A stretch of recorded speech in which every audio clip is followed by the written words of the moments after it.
'cause I'm TNT. I'm dynamite. TNT.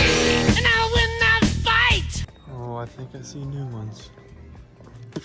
Never mind. I thought that was a megalodon or something. Literally a bunch of nothing. Oh my goodness. I don't think I've ever seen it so empty. Jade Cargill. Take a 50% off already clearance merchandise. Let's see here for the monster trucks. Wait, isn't that new? No, it's not. It's part of that Megalodon series, but they have nothing over here. But guys, let me show you this.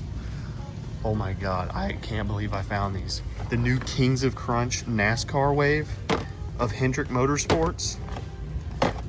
They have all of them, bro. Every single one of them.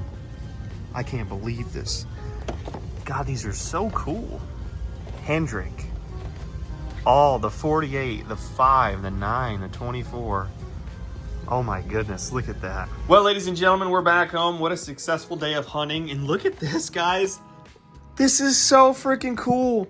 We have the Kings of Crunch monster trucks. Kyle Larson, Chase Elliott, Alex Bowman, and William Byron right here. These are sick. As you guys know, I'm a big NASCAR fan. So to have my two hobbies into one is really cool. And they're all different. 1981 Chevrolet, 1986 Chevrolet, 1984 Chevrolet, 1984 Chevrolet, but this is a Silverado. This is a C20. God, these are so cool. I'm so glad to finally have these. And then I also ended up picking up the whole wave of new NASCARs. So yeah, that was something too. But yeah, guys, if you enjoyed this video, definitely consider leaving me a like. And God bless y'all, and I'll see you